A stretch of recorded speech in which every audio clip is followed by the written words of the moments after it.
हमारे प्यारे video channel presentation पर। तो दोस्तों, सबसे पहले ये हमारा सबसे पहला वीडियो है आज का। हम इसमें क्लास 9th या फिर 10th की ऑर्गेनिक केमिस्ट्री पढ़ने जा रहे हैं। कुछ बुक्स सच एज ट्यूशन का जो आईआईटी फाउंडेशन का है, उस बुक्स में केमिस्ट्री में ऑर्गेनिक केमिस्ट्री चैप्टर 9 में दिया गया है और 10th क्लास में ये फॉर श्योर इंक्लूडेड है। तो दोस्तों, सबसे पहले ऑर्गेनिक केमिस्ट्री का हम लोग अर्थात या फिर मतलब समझ लेते हैं। ऑर्गेनिक केमिस्ट्री जो एक ब्रांच है साइंस का, वो सब चीज़ के विषय में बताता है, जैसे कि ऐसे चीज़ों जो हमारे बहुत आगे से चली आई हैं या फिर जो बहुत पहले से जो चीज़ें हैं वो कैसे आज तक जो चीज़ें यहाँ पर अभी हमें जो हमारे चारों तरफ दिख रही हैं आज तक चीज़ें। जैसे कि एग्जांपल ले लीजिए, शुगर। आपने कभी सोचा था शुगर किससे बना है? या फिर बहुत सारी चीज़ें, अगर अंग्रेजी में इसका अर्थ कहें, organic chemistry is a branch of science which touches almost every aspects of material civilization today. अर्थात जितनी भी जो चीज़ें हमारे आसपास या फिर हमारे वातावरण में स्थित हैं, उनके विषय में जितने भी जानकारी देने का काम जो है वो ऑर्गेनिक केमिस्ट्री का है। तो चलिए इस पीपीटी में हम लोग आगे बढ़ते हैं। तो सबसे पहले आपका स्वागत है हमारे प्रेजेंटेशन पर। इस प्रेजेंटेशन में हम लोग ऑर्गेनिक केमिस्ट्री के विषय में डिस्कस करने वाले हैं। जैसे आपको पता होगा, ऑर्गेनिक केमिस्ट्री का सबसे पहले इंट्रोडक्शन पार्ट देखते हैं। व्हाट इज़ ऑर्गेनिक केमिस्ट्री, जैसा मैंने सबसे पहला क्वेश्चन पूछा था। तो आप फिर सबसे पहले अंग्रेजी का शब्द पढ़ेंगे, फिर जाके आपको मैं अपने हिंदी वर्तन से आपको वर्णन ना कराऊंगा। Organic chemistry is a special part of science that studies things about which are made mostly of carbon. Carbon is a tiny thing that can join with other things like hydrogen, oxygen, and nitrogen to create new things like means food, plastic, and medicines. Carbon बड़ा प्यारा सा नाम है ना। आजकल ये बहुत ज़्यादा ही प्रदूषित फैला मतलब प्रदूषण का कारण बन रहा है। आपने देखा होगा, कार्बन प्रदूषण का कारण बन रहा है ऐसा नहीं कह सकते, बट कार्बन डाइऑक्साइड जो एज ए केमिस्ट्री स्टूडेंट आप लोग को पता होगा, कार्बन डाइऑक्साइड तब बनता है जब कार्बन ऑक्सीजन के एटम के साथ 1:8 रेशियो में कंबाइन होता है। तो जब 1:8 रेशियो में कंबाइन होने के बाद जो कार्बन डाइऑक्साइड बनता है वो बहुत ज़्यादा पोल्यूशन भी फैलाता है, क्योंकि कार्बन डाइऑक्साइड एक ग्रीन हाउस गैसेस है जिसके कारण वो एब्जॉर्प्शन कर सकता है, मतलब हीट एब्जॉर्ब करता है सन के रेडिएशन से, जो ग्लेशियर को पिघलाता है। एंड ग्लेशियर में जो छुपे वायरस होते हैं वो हमें देन नदी के पानियों में देखने को मिलते हैं और वो हमें अफेक्ट भी करते हैं। बट कार्बन का सिर्फ यही काम नहीं है, कार्बन के कई अनेक फॉर्म, कार्बन मोनोऑक्साइड एंड एवं कई कई प्रकार के पेट्रोलियम में मौजूद होते हैं, बहुत प्रकार के होते हैं। जिससे कोई कार्बन के, जैसे अगर आप देख लीजिए, प्लास्टिक जो प्रोडक्शन होता है वो कार्बन से ही प्रोडक्शन होता है। और कार्बन एक ऐसी चीज़ है जो ऑर्गेनिक केमिस्ट्री का जड़ है, आप कह सकते हैं। जो कार्बन या फिर एक हाइड्रोजन भी हम कहते हैं। कार्बन एक ऐसी चीज़ है जो छोटी छोटी चीज़, बहुत ज़्यादा छोटी, आपको पता हो कार्बन का आटम कितना छोटा होता है। तो कार्बन एक इतनी छोटी चीज़ है जो अलग अलग चीज़ को साथ जुड़कर बहुत कुछ चीज़ें बनाती है। आज आप आसपास जो जितने ऑर्गेनिक चीज़ें या फिर जो भगवान की कृपा से, अर्थात हमारे माँ प्रकृति के द्वारा से दिया गया है, जो आप जितने भी चीज़ें देख रहे हैं वो कार्बन से ही बना है। चलिए डिस्कस करते हैं कैसे बना है। इससे पहले अगर हम डिस्कस करें, हमें एक बहुत बड़ी कहानी के विषय में जानना पड़ेगा जो ऑर्गेनिक केमिस्ट्री के विषय में स्थित है। तो चलिए जानते हैं वो भी। जो वो कहानी है, वेरी लॉन्ग टाइम एगो people thought that organic compounds like sugar, oil and sugar could only come from living things, plants and animals. They believed that these things needed a vital force, a magical force from living thing to be made.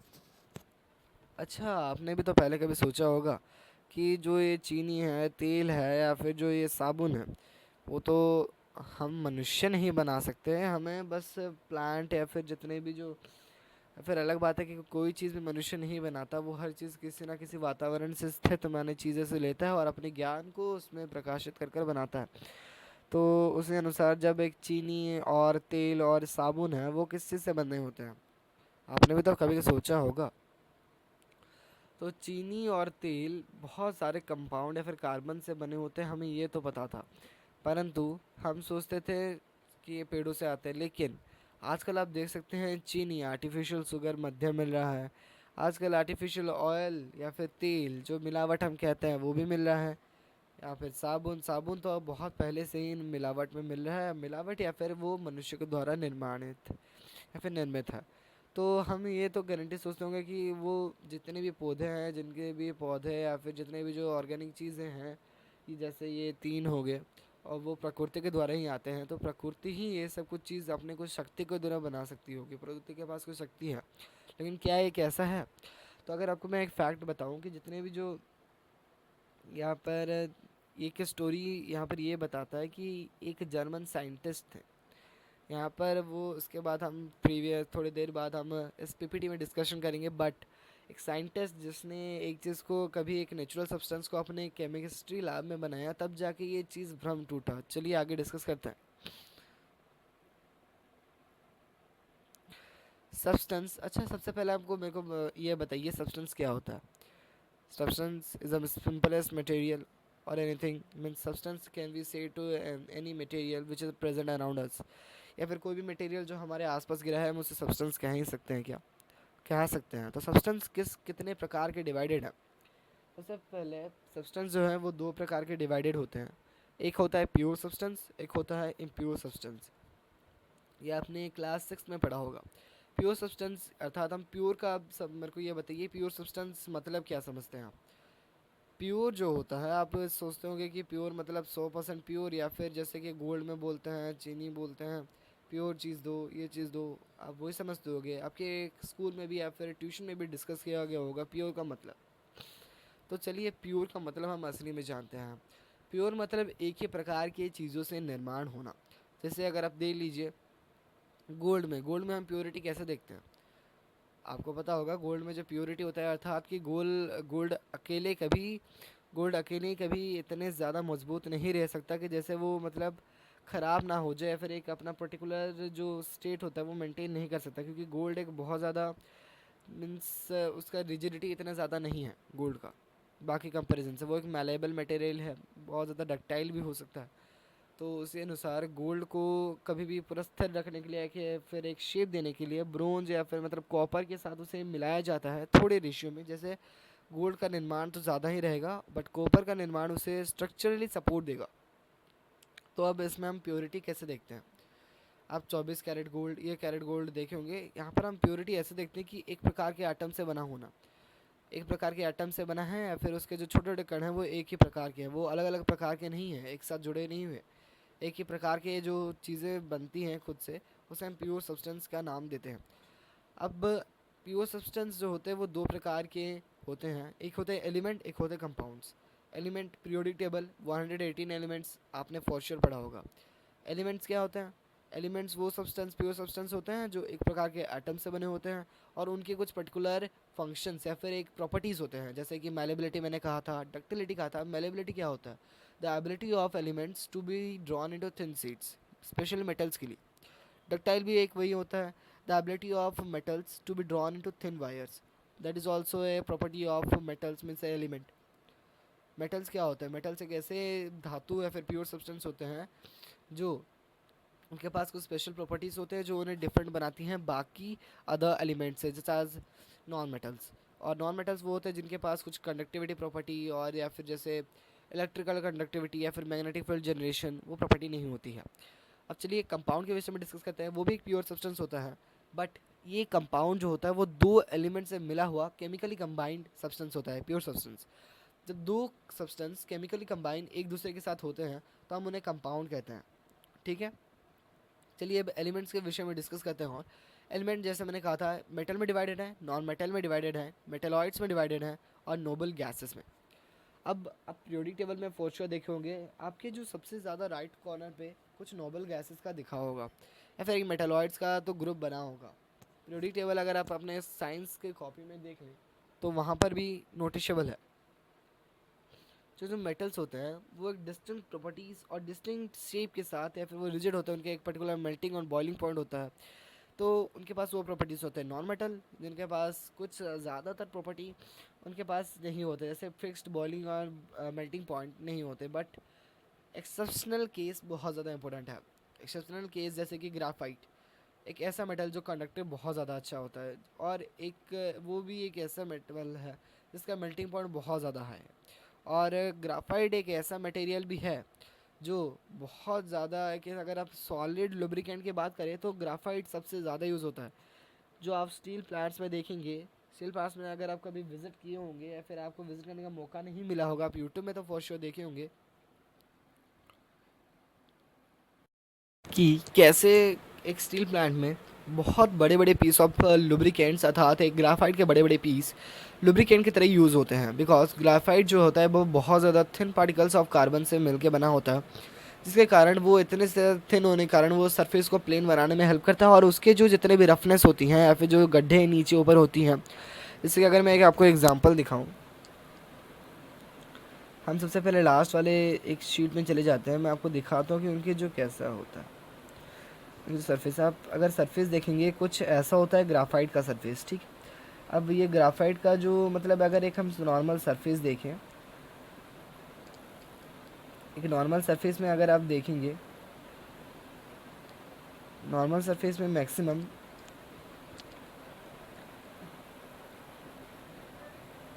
आपको handwriting बहुत ज़्यादा ख़राब लग रही होगी, लेकिन normal surface जो होता है वो कुछ इस प्रकार का ही होता है, ठीक है। नॉर्मल सरफेस इस प्रकार का होता है। तो ग्राफाइट क्या करता है, उनके बीच में जो ये स्पेस बचा होता है, ये जो स्पेस है, ये जो स्पेस है, ये ग्राफाइट के द्वारा भर दिए जाता है। यानी वो कम्प्लीटली या फिर इसमें पूरी तरह ऑक्यूपाई कर लेता है इसका स्पेस, जिससे ग्राफाइट क्या होता है थिन पार्टिकल से बना होता है। तो वो ये सारा स्पेस ऑक्यूपाई कर कर अपना एक पूरी तरह से कॉलोनी बिठाकर वो उस जगह के रफनेस को प्लेन में कन्वर्ट कर देता है, कुछ इस प्रकार।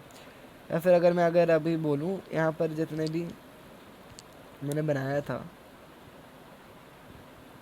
शायद से साइज़ हम बड़ा नहीं कर सकते, तो इस प्रकार का जो आप देख सकते हैं, ये जो यहाँ पर सरफेस था, अब वो एक प्लेन सरफेस में कन्वर्ट हो सका है।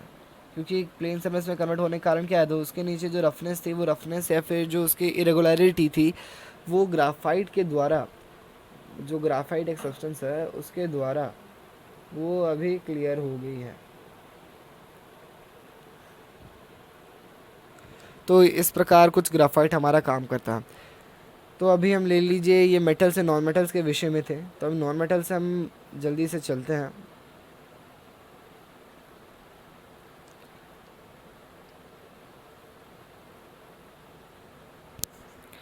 तो नॉन मेटल से हम डिस्कस करने से पहले मैं आपको एक चीज़ बताना चाहूँगा, जितने भी नॉन मेटल्स हैं उनके डिस्टिंक्ट प्रॉपर्टीज़ के विषय में। तो ये रहा कुछ हमारे जितने भी यहाँ पर properties of metals, non metals and metalloids का है। यह आपको विस्तार में वर्णना करने की बहुत ज़्यादा आवश्यकता करेंगे या फिर सहायता करेंगे आपकी। तो आप मेटल्स के प्रॉपर्टीज़ में दे सकते हैं, लस्टरस है, गुड कंडक्टर है, high density and high melting point, जैसा मैंने कहा था। यहाँ पर जितने भी मैंने चीज़ कहा था वो सब चीज़ में यहाँ पर मेंशन है। बट एक चीज़ सोनरस है। सोनरस क्या होता है, एक property of metal specially which is to produce ringing sound, means when dropped और when hitted it produce ringing sound. आपको देखा होगा, आप कभी भी एक स्टील के बर्तन लेकर उसे जब कोई ज़ोर से किसी चीज़ से, स्टील से ही या फिर अलग कोई स्ट्राइक करेंगे, वो एक रिंगिंग गिंग गिंग ऐसे साउंड प्रोड्यूस करेगा। तो उसी अनुसार नॉन मेटल्स के पास वो प्रॉपर्टी है क्या, डल है, पुअर है, नॉन कंडक्टिव, या फिर जो मेटल्स के अपोजिट है हम नॉन मेटल्स को भी कहा सकते हैं, बट कुछ एक्सेप्शनल केसेस हैं। अब मेटलॉइड्स क्या होता है, मेटल्स और नॉन मेटल्स के जैसे भाई होते हैं भाई। वो लोग एक प्रकार के मेटल्स भी बिहेवियर दिखाते हैं, कभी कभी नॉन मेटल्स का भी बिहेवियर दिखाते हैं। एग्जांपल ले लीजिए सिलिकॉन का। तो उसी अनुसार ये है कुछ metals and non metals and metalloids का प्रॉपर्टी। तो अब चलते हैं हम लोग बाकी हमारे ऑर्गेनिक केमिस्ट्री के ऊपर वापस। तो ऑर्गेनिक केमिस्ट्री के ऊपर वापस आने से पहले, तो दोस्तों अभी इम्प्योर सब्सटेंस के विषय में हम लोग पढ़ने जा रहे हैं। तो जैसा कि आपने देखा प्योर सब्सटेंस पे बहुत ज़्यादा क्लासिफिकेशन था, और क्लासिफिकेशन के साथ हमने कुछ मेटल्स, नॉन मेटल्स, मेटलॉइड्स और नोबल गैसेस की हमने प्रॉपर्टी डिस्कस की। बट हम नोबल गैसेस को छोड़ दे रहे हैं, बिकॉज नोबल गैसेस उन गैसेस को कहा जाता है जिनके पास ऐसी प्रॉपर्टीज़ होती हैं जिनके जैसे कुछ ऐसी आर्गॉन हो गई, हाइड्रोजन हो गई, या फिर वो नोबल गैस के अंडर आती हैं। अब नोबल गैस को हम फर्दर डिस्कस करेंगे, ऑर्गेनिक केमिस्ट्री चैप्टर में डिस्कस करेंगे, बिकॉज वो एक पार्ट है ऑर्गेनिक केमिस्ट्री का, तो इसीलिए मैं उसे अभी डिस्कस नहीं कर रहा। तो दोस्तों अभी इम्प्योर सब्सटेंस के विषय में जानते हैं, ठीक है।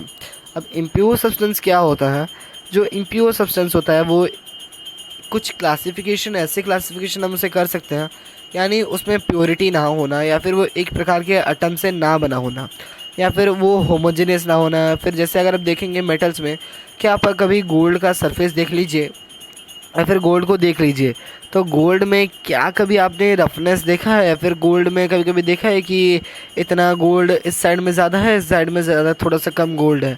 देखा है क्या? नहीं। यूनिफॉर्मिटी मैटर करती है, या फिर यूनिफॉर्मिटी होती है मेटल्स में। तो या फिर प्योर सब्सटेंस में स्पेशली में मतलब होमोजेनस, या फिर कैसे हम कह सकते हैं प्रॉपर्टी, यानी वो चारों तरफ इक्वल होना।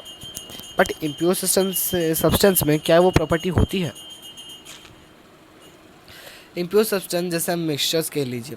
अब मिक्सचर का मतलब वो मिक्सचर नहीं होता कि खाने वाला मिक्सचर, वैसे खाने वाला मिक्सचर भी एक मिक्सचर है।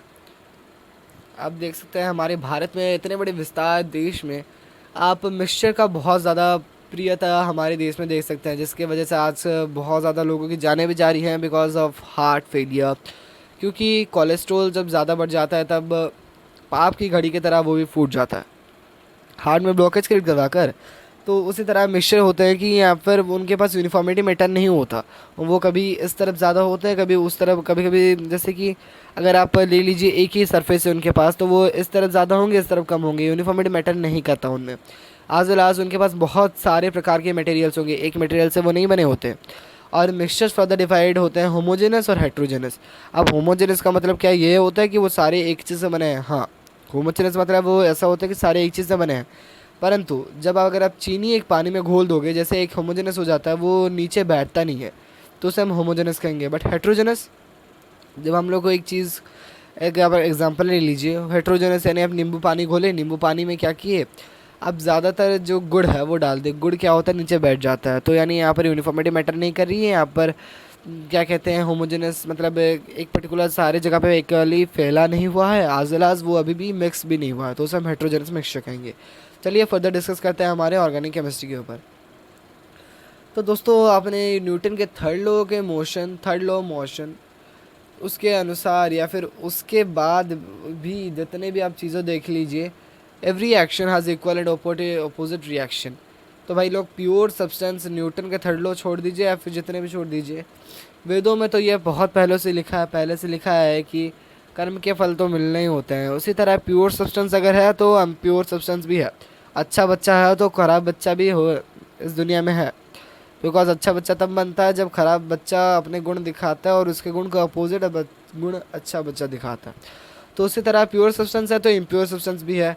तो अब ऑर्गेनिक मैटर जो है, ऑर्गेनिक कंपाउंड्स, हम कंपाउंड अगर डिस्कस कर रहे हैं तो कंपाउंड तो हमें पता होगा, जो दो एलिमेंट्स जब जब दो एलिमेंट्स केमिकली कंबाइन होते हैं और उनके जो प्रॉपर्टीज़ होते हैं वो डिस्टिंक्ट प्रॉपर्टीज़ उनके चेंज हो जाते हैं, फिर वो जो एक नया कंपाउंड बनता है, दोनों का मिक्सचर जब बनता है, मिक्सचर हम इसलिए यूज़ कर रहे हैं बिकॉज दोनों मिक्स जब हो जाते हैं, जब मिक्स होने के बाद एक जो एक सब्सटेंस बनता है प्योर सब्सटेंस, वो उसका जो प्रॉपर्टीज़ होता है, मैंने उसे हम कंपाउंड कहते हैं, जो प्योर सब्सटेंस बनता है उसके जो प्रॉपर्टीज़ होते हैं वो, जैसे कि अगर आप ले लीजिए वाटर, क्या वाटर का प्रॉपर्टी हाइड्रोजन से सिमिलर है? नहीं, वो एक गैसेस नहीं है, वो लिक्विड है।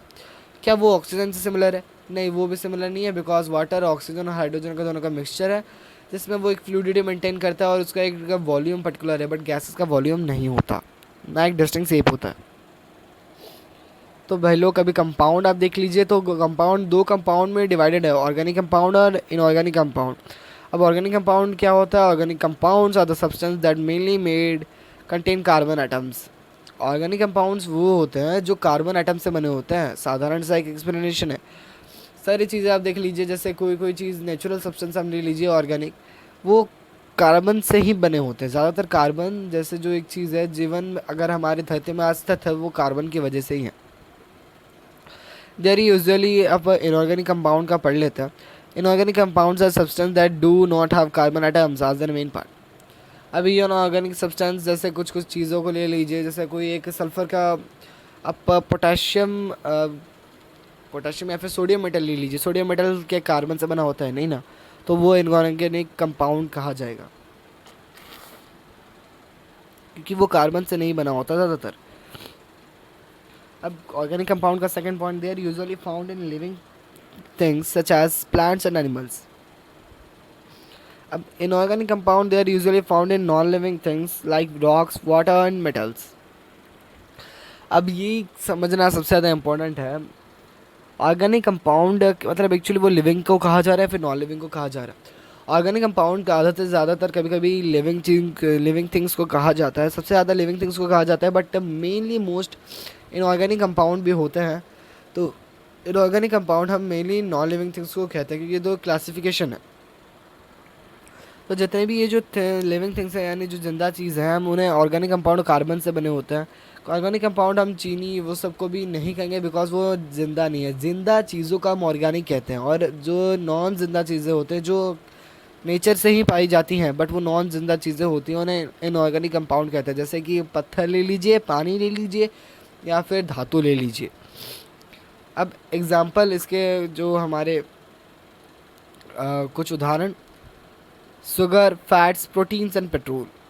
अब चीनी है, अब मैंने जैसे कहा था लिविंग थिंग्स को कहा जाता है, बट लिविंग थिंग्स, क्या चीनी एक लिविंग थिंग है? फॉर श्योर नहीं है। बट जो वो चीज़ से बना है, चीनी जिस चीज़ से बना है वो कार्बन है, तो इसलिए वो एक ऑर्गेनिक कंपाउंड की तरह डिस्क्राइब किया जाएगा। फैट्स, प्रोटीन्स, फैट और प्रोटीन जैसे बहुत ज़्यादा इंपॉर्टेंट थिंग जो हम जानते हैं कि कार्बन से ही बने होते हैं। अगर आप एक्सपेरिमेंट करके देखें, फैट्स को जला दीजिए, वो कार्बन डाइऑक्साइड में तब्दील हो जाएंगे बिकॉज उनका मेन स्ट्रक्चर कार्बन से ही बना है। और जब वो ऑक्सीजन से रिएक्ट करता है, कन्वेक्शन होता है, तब क्या होता है, वो कार्बन डाइऑक्साइड में कन्वर्ट हो जाता है। इसीलिए ज़्यादातर चीज़ कार्बन डाइऑक्साइड में। चीनी के साथ भी सेम केस है। अब पेट्रोल ले लीजिए, पेट्रोल तो कार्बन से ही बना होता है, हमें सबसे ज़्यादा पता था क्योंकि पेट्रोल से जब प्लास्टिक बनता है, और प्लास्टिक किस चीज़ से बनता है? कार्बन के कुछ फॉर्म से। कार्बन को अरेंजमेंट किया जाता है इस तरह, जैसे पॉलीमर, बहुत सारे आर्टिफिशियल आजकल क्लोथ आ रहे हैं वो कार्बन से बने होते हैं। अब ले लीजिए इनऑर्गेनिक कंपाउंड का उदाहरण, सॉल्ट, वाटर और आयरन। सॉल्ट होता है, अब सॉल्ट देख लीजिए, पत्थर, पत्थर ही जो यहाँ पर एक होता है वो इनऑर्गेनिक मतलब कंपाउंड कहा जाएगा बिकॉज ज़्यादातर कार्बन से नहीं बना होता, वो NaCl, सोडियम क्लोराइड से बना होता है। और पानी, पानी तो H2O, वो तो कार्बन का कोई रिश्ता ही नहीं है इससे। और आयरन, आयरन तो आयरन एटम से बना होता है ना, that's what the differentiation is. अब सबसे बड़ा झटका तब लगा जो हम कहानी पढ़ते थे। कहानी पढ़ने के समय हमें पता चला कि सब लोग सोचते थे कि जितने भी जो ये चीनी वीनी है, जितने भी ये सारे इनऑर्गेनिक कंपाउंड, हम जितने मतलब ऑर्गेनिक कंपाउंड कह लीजिए, इनऑर्गेनिक कंपाउंड कह लीजिए, फिर ऑर्गेनिक केमिस्ट्री या फिर ऑर्गेनिक चीज़ें कह लीजिए, वो जो चीज़ें वो ज़्यादातर नेचुरल सब्सटेंस है या फिर वो प्लांट्स के द्वारा ही बनाई जाती होगी। लेकिन एक फ्रेडरिच वोलर, एक महान व्यक्ति या फिर एक महान साइंटिस्ट, मैं महान इसीलिए यहाँ पर ये शब्द यूज़ कर रहा हूँ क्योंकि उन्होंने कुछ तो चीज़ था वो जो बाकी लोग नहीं देख पाए थे, वो उस समय के देख लिए। तो एक दिन एक महान या फिर एक ज्ञान गुणवान साइंटिस्ट जिनका नाम फ्रेडरिच वोलर था, उन्होंने एक एक्सपेरिमेंट किया। वो क्या किए, अमोनियम सल्फेट और पोटेशियम साइनाइड, दो चीज़ों को डॉट फ्रॉम मतलब जितने भी जो ये दो अमोनियम सल्फेट और पोटेशियम ऑक्सीजन साइनाइड है, आप देखेंगे ये जो साइनाइड सब्सटेंस होता है बहुत ज़्यादा डेंजरस होता है। वो कोई लिविंग थिंग नहीं बनाता, वो एक नॉन लिविंग थिंग या फिर बहुत ज़्यादा एक कम मतलब एलिमेंट्स होते हैं, वो बहुत ज़्यादा नेचर में फाउंड नहीं होते, बट कोई कोई जगह में नेचर में फाउंड होते हैं। तो अमोनियम सल्फेट जो होता है वो इंसानों के द्वारा कुछ चीज़ को मिक्स करके बनाया जाता है, और पोटेशियम साइनाइड जो भी मिक्स करके बनाया जाता है। पोटेशियम साइनाइड एक अलग चीज़ है और पोटेशियम एक अलग चीज़ है, तो आपको पता होगा। तो ऐसे जो जो चीज़ें हैं जो लिविंग थिंग्स से नहीं बनी, ये जो चीज़ लिविंग ऑर्गेनिज्म से नहीं आई हैं, ना इन लिविंग ऑर्गेनिज्म से द्वारा बनी हैं। तो अब सोचिए अब ये क्या हो सकता है जब वो दोनों वो ये जो एलिमेंट्स है फिर ये जो कंपाउंड्स दोनों उन्होंने मिक्स किया अमोनियम सल्फेट और पोटेशियम साइनाइड, अब ये दोनों को मिक्स करने के बाद क्या होगा? उन्होंने एक्सीडेंटली बट उन्होंने ना जानते हुए भी एक यूरिया का निर्माण कर दिया which is found in P, urine. अब यूरिया एक मेन कंपोनेंट होता है आपके जितने भी आप जब मूत्र दान करते हैं, आपके जितने भी यूरिन होता है, आप यूरिन देख लीजिए, जितने भी इंसान से लेकर बाकी एनिमल तक जितने भी जो पानी होते हैं, जो पानी यूज़ होता है किडनी के द्वारा, फिर वो जो वेस्ट वाटर होता है जिसमें बहुत सारे मेनली जो कंपाउंड या फिर जो मेनली सब्सटेंस होता है वो यूरिन या फिर यूरिया, यूरिन में यूरिया होता है। जिससे यूरिक एसिड भी होता है। यूरिया जो एक होता है वो एक वेस्ट प्रोडक्ट के तरह निकल जाता है। तो अब यूरिया आप देखते होंगे फर्टिलाइज़र में आजकल बहुत ज़्यादा यूज़ किया जाता है।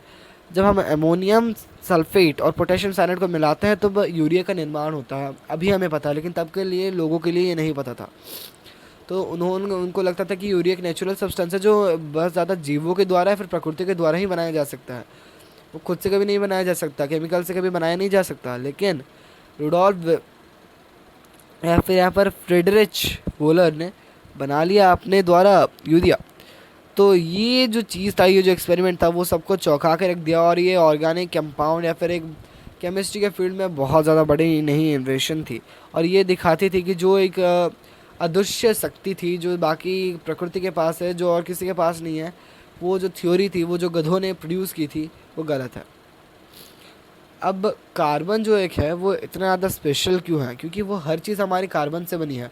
अब धरती में जो जीव बने हैं, जितने बने हैं, कार्बन से बने हैं। हमारे जो जितने भी स्ट्रक्चर लीजिए, कार्बन से बना है। अब कार्बन से क्यों बना है, चलिए डिस्कस करते हैं। आखिर क्यों? जब ये धरती या फिर ये जो चीज़ प्लांट से बनी है और प्लांट्स हमें ऑक्सीजन प्रोवाइड करते हैं, तो प्लांट्स कार्बन से कैसे बने? क्यों ऑक्सीजन से नहीं बने? क्यों ना वो और किसी चीज़ से नहीं बने, कार्बन से क्यों बने? चलिए कार्बन की ये प्रॉपर्टी डिस्कस करते हैं। तो जो ये कार्बन होता है ना, वो बहुत ज़्यादा अनोखा होता है। आप देख सकते हैं कार्बन जो है इतना ज़्यादा अनोखा होने का उसका कारण भी क्या है। तो सबसे पहले एक कारण में अगर आपको डिस्कस करूँ, आप देख लीजिए कार्बन एटम्स जो होते हैं वो एक दूसरे के साथ जॉइन हो सकते हैं, फॉर्म लॉन्ग चेन्स और rings which make it easy to create a variety of substance. अब ना हम ऑर्गेनिक केमिस्ट्री में जैसे भी कोई चीज़ को, जैसे केमिस्ट्री में हम कोई चीज़ को अगर हम लिखते हैं फिर किस प्रकार से दर्शाते हैं, तो अब एग्जांपल ले लीजिए, मैं आपको अगर दिखाऊं।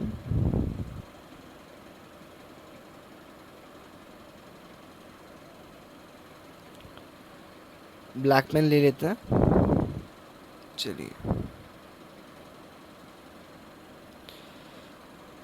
अब ले लीजिए जो कार्बन एटम्स होते हैं, जैसे अगर हम ले लीजिए एक सर्कल है, यहाँ पर एक स्क्वायर है, दूसरा एक, अगर मैं अभी इसमें स्क्वायर ना बनाऊं, इसे इरेज करते हैं, ठीक है। अब इरेज में हम चलते हैं, स्क्वायर में एक सर्कल ले लेते हैं, ठीक है। इरेजर को हटाते हैं, सर्कल, दूसरा सर्कल। अब मैंने जो आपको ये दिखाया, ये सर्कल, इसे भूल जाइए, हम वापस से सर्कल लेते हैं एंड A1। अब देखिए यहाँ पर जो हम कार्बन एटम्स, ये जो ये ना कार्बन का एटम्स है, ठीक है, ये समझ लीजिए कार्बन के एटम्स है, ओके। तो अब ये कार्बन के एटम्स है। अब कार्बन के एटम्स जो हैं वो किस काम के हैं, इधर डिस्कस करते हैं। अब एक खाली स्लाइड लेते हैं। सबसे पहले खाली स्लाइड से हम क्या करते हैं, एक शेप्स दर्शाते हैं, ठीक है। चलिए शेप दर्शाते हैं। ये अगर मैं एक लाइन बना लूँ, लाइन छोड़िए, अभी हम सबसे पहले ये बनाते हैं, एक सर्कल। अब ले लीजिए और एक, और एक, और एक, और एक। कुछ सर्कल्स हमने अभी बना लिया है।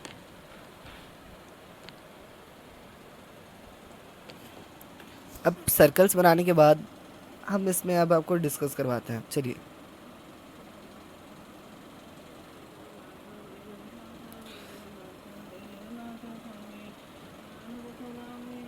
अब सर्कल्स हमने बनाने के बाद अभी जो हम कर्व से लेते हैं, जैसे कि देख लीजिए, एक चेन है, एक चेन है, एक चेन है, एक चेन है। अब ये क्या है ना, कार्बन के एटम्स है, ठीक है, सी, हम सी लिख लेते हैं। तो ये ना कार्बन के एटम्स है। अब कार्बन जो एक ऐसा एटम है, या फिर ये जो कार्बन के एटम्स है, आपको समझ आ रहा होगा शायद से, कार्बन एटम्स। तो कार्बन के एटम्स अभी जो हैं ये इस प्रकार से जॉइंट होते हैं, वो या फिर इतने ज़्यादा छोटे या फिर इतने ज़्यादा वो गुणवान होता है। अगर मैं आपको दिखाऊं, तो इससे पहले मैं आपको दिखाऊं, तो कार्बन जो एटम्स होते हैं आप देखेंगे बहुत ज़्यादा अच्छे से, इतने अच्छे से जॉइंट होता है। जब हम केमिस्ट्री में कोई बॉन्डिंग दर्शाते हैं ना, स्पेशली ऑर्गेनिक केमिस्ट्री में, तो हम एक ऐसा एक स्ट्रेट लाइन का यूज़ करते हैं। अब स्ट्रेट लाइन ना दो प्रकार का डबल बॉन्ड होता है, बॉन्ड भी बहुत प्रकार के होते हैं, सिंगल बॉन्ड, डबल बॉन्ड, अब बहुत प्रकार के बॉन्ड होते हैं, हम आगे डिस्कस करेंगे, इसी चैप्टर में डिस्कस करेंगे। बट कार्बन के विषय में अगर हम डिस्कस करें, कार्बन क्यों यूज़ हुआ था, कार्बन क्यों सबसे ज़्यादा स्पेशल है, क्योंकि जब कार्बन होता है ना वो बहुत ज़्यादा, इतने ज़्यादा बॉन्ड बना सकता है। कार्बन के पास सबसे ज़्यादा हाईएस्ट बॉन्ड बनाने की एबिलिटी है। वो किसी के साथ भी जुड़ होकर, किसी के साथ भी जुड़ होकर, जैसे कार्बन ऑक्सीजन के साथ जुड़ने के साथ, एग्जांपल ले लीजिए, इसे मिटा देते हैं, अगर मैं इसे मिटा दूँ,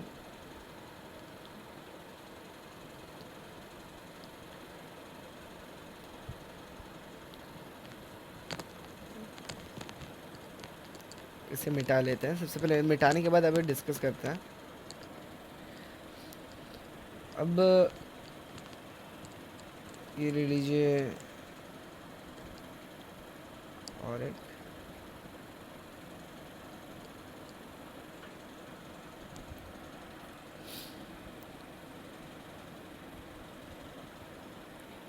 ये कार्बन का एटम है, ये ऑक्सीजन का एटम है, और मिलके ये CO2 है, ठीक है। अब ये जो कार्बन और ऑक्सीजन है, कार्बन ऑक्सीजन के साथ कंबाइन होकर CO2 बनाया, अब कार्बन डाइऑक्साइड बनाया, कार्बन ऑक्सीजन के साथ कंबाइन हुआ है। कल को कार्बन अगर कंबाइन होना चाहे अनेक अलग अलग एलिमेंट्स के साथ, तो कार्बन अनेक अनेक कंपाउंड बना सकता है। अमोनिया ले लीजिए, वो भी कार्बन से बना है, इथानॉल ले लीजिए, वो भी कार्बन से बना है। तो कार्बन एक ऐसा ही सब्सटेंस है जो सबसे ज़्यादा बॉन्ड बना सकता है कंपैरिजन से। अगर हम अदर किसी भी एलिमेंट, जितने भी हम लोग ले लें एलिमेंट्स, या फिर जितने भी हमारे गैसेस हैं, उनमें से कार्बन एक वन ऑफ दोज मटेरियल है, सब्सटेंस है, जो सबसे ज़्यादा बॉन्ड बना सकता है। वो एक लॉन्ग चेन, जैसे मैंने आपको दिखाया था, रिंग्स भी बना सकता है। रिंग्स ऐसे होते हैं कि एक स्ट्रक्चर टाइप के होते हैं, पर्टिकुलर स्ट्रक्चर होता है, वो बहुत ज़्यादा रिजिड भी होते हैं। तो रिंग्स बनाकर वो बहुत ज़्यादा, बेंजीन रिंग आपने सुना होगा, बेंजीन रिंग, तो वो रिंग भी कार्बन से बना होता है। अब चलिए और ज़्यादा डिस्कस करते हैं। तो उसी अनुसार वो जितने भी जो कार्बन होता है, इसके यही प्रॉपर्टी के अनुसार, वो सबसे ज़्यादा बनाने के अनुसार, वो अलग अलग चीज़ों, अलग अलग शेप, अलग अलग कंपाउंड या फिर अलग अलग प्रकार के सब्सटेंस बना सकता है, जिसके लिए कार्बन चूज़ हुआ है। Most thing that are part of living organism like food we eat, clothes we wear like cotton are made from organic compounds. Cotton एक ऑर्गेनिक कंपाउंड है, ऑर्गेनिक मटेरियल है, ऑर्गेनिक फाइबर है। फिर आज synthetic, अगर आप रेयून ले लीजिए, नाइलून ले लीजिए, वो सिंथेटिक है, मनुष्य के द्वारा बनाया गया है।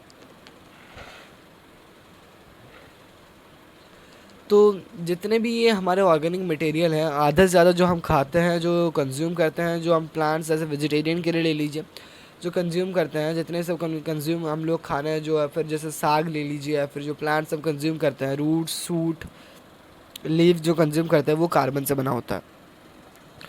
तो कार्बन इसलिए बहुत ज़्यादा स्पेशल है हमारी लाइफ के लिए। वही ओनली कार्बन एंड हाइड्रोजन। अब हाइड्रोजन का एंट्री कहाँ से हो गया दोस्तों? तो हाइड्रोजन ना हमारे एटमॉस्फेयर में सेकंड, मतलब सबसे पहला, जितने भी एबंडेंट गैस हैं, जो नाइट्रोजन है, उसके अलावा हाइड्रोजन एक वन ऑफ दोज गैस है जो हमारे स्पेस या फिर जितने भी ले लीजिए, सबसे ज़्यादा एबंडेंट अवेलेबल हाइड्रोजन ही है, और सबसे ज़्यादा लाइटेस्ट गैस मध्य वो है, और फिर एटम है। Carbon dioxide are very special because they can join other elements like hydrogen, oxygen and nitrogen and form millions of different compounds. Carbon का यही स्पेशल प्रॉपर्टी जो हमने पहले डिस्कस किया था। Carbon can make long chains, rings, and complex structures. With this is why life on Earth is based on carbon. अब carbon की property तो हमने डिस्कस कर लिया, अब हाइड्रोजन क्या छूट जाए? नहीं दोस्तों, हाइड्रोजन कभी छूटता नहीं है। हाइड्रोजन एक ऐसी चीज़ है, हाइड्रोजन और कार्बन डबल बॉन्ड के द्वारा जुड़े होते हैं। अब डबल बॉन्ड क्या होता है दोस्तों? तो कार्बन, जब हम कम बॉन्ड को डिस्कस करेंगे, तो कार्बन जो होता है, जैसे कि अगर हम कार्बन ले लीजिए, कार्बन जितने भी कोई सब्सटेंस बनाता है, फिर कंपाउंड बनाता है एक दूसरे किसी जो एटम के साथ जुड़कर, तो वो ना अपने बहुत ज़्यादा प्रॉपर्टीज़ के अनुसार या फिर जुड़कर एक नया सब्सटेंस बनाने के साथ साथ, वो अकेला जब कार्बन होता है, वो कार्बन एक पर्टिकुलर कार्बन से बन सकता है, लेकिन हाइड्रोजन जब जुड़ जाता है, वो डिफरेंट टाइप के कंपाउंड बन सकते हैं। और हाइड्रोजन एक अबंडेंट गैस भी है जो अवेलेबल था पहले के टाइम में। तो जब कार्बन और हाइड्रोजन जुड़ते हैं, जितने भी जो हम ऑर्गेनिक चीज़ें देखते हैं, वो ज़्यादातर कार्बन और हाइड्रोजन से बने होते हैं, या फिर ओनली कार्बन एंड हाइड्रोजन भी कहा जा सकता है। जब हम हाइड्रोजन के बीच या फिर जब कार्बन और हाइड्रोजन एक साथ बनते हैं, तो एक साथ बनने के साथ वो बहुत प्रकार प्रकार के, जैसे अगर मैं ले लूँ आपको एग्जांपल, मल्टीपल बॉन्ड्स जब एक कार्बन फॉर्म करता है एक से अधिक एलिमेंट्स के साथ, तो वो बहुत प्रकार के, जैसे कि ले लीजिए कार्बन ऑक्सीजन के साथ जुड़ गया, नाइट्रोजन के साथ जुड़ गया, तो कार्बन की एक ऐसी प्रॉपर्टी होती है कि जो वो एक से अधिक चीज़ों के साथ जुड़ जाता है, तो इसलिए हम कार्बन को चूज़ करते हैं। अब सिमिलरली हाइड्रोजन के पास भी ऐसी एक प्रॉपर्टी होती है।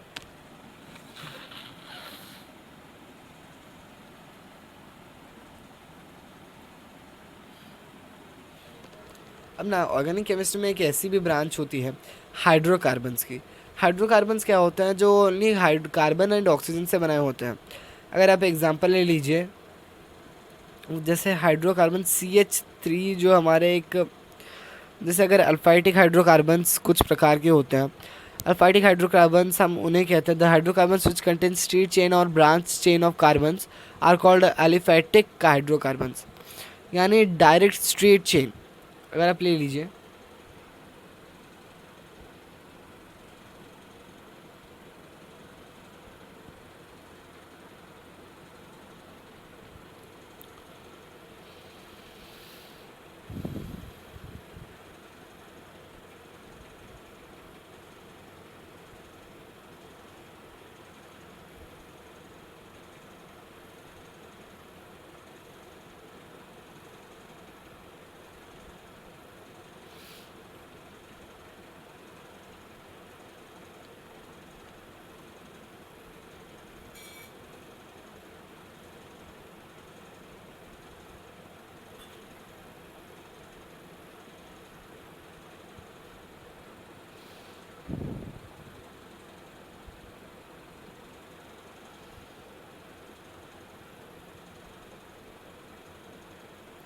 तो ये जो मैंने एरो आपको दिखाया, ये नानादान ये कार्बन है, ठीक है।